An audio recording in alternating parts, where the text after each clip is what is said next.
খুবই কম দামে যারা বাজেট মাউস খুঁজতেছেন, তাও আবার 8 জিবি গেমিং মাউস বা 8 জিবি লাইটিংয়ের জন্য, তাদের জন্য আজকের এই ভিডিওটা।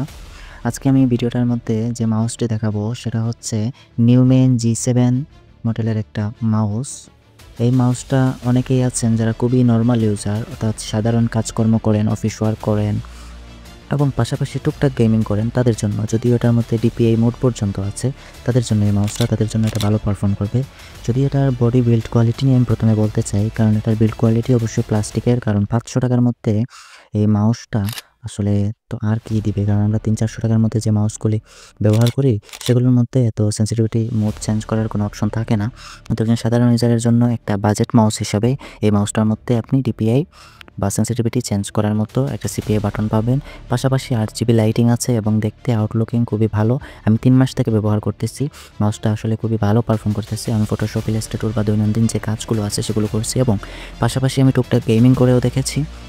যেহেতু এটা CPI সেন্সিটিভিটি চেঞ্জ করা যায়, CPI চুইস আছে, যার কারণে মোটামুটি টুকটাক গেমিংয়ের জন্য ভালোই পারফর্ম করে। এই ভিডিওটা বানানোর উদ্দেশ্য হচ্ছে যারা খুবই বাজেটের মধ্যে, অনেকেই আছেন নর্মাল ল্যাপটপ বা কম্পিউটার ব্যবহার করেন, টুকটাক দৈনন্দিন অফিস ওয়ার্ক করেন, কিন্তু চান একটু কম মূল্যে যদি একটু সুন্দর বা ফিউচারিস্টিক ডিজাইনের মধ্যে একটা 8 জিবি মাউস হয় তাহলে খুব ভালো হবে। অনেকে শখের জন্য কিনতে চায়, তাদের জন্য এই মাউসটা। যারা অফিস ওয়ার্ক বা নর্মাল ইউজার, আপনি যদি প্রো লেভেলের গেমার হয়ে থাকেন তাহলে কিন্তু এই মাউসটা আপনার জন্য না, কারণ আপনি আরও উপরের দিকে যেতে হবে।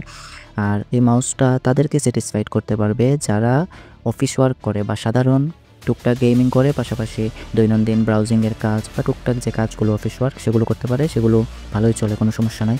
কিন্তু একটা সমস্যা হচ্ছে সেটার বিল্ড কোয়ালিটি নিয়ে।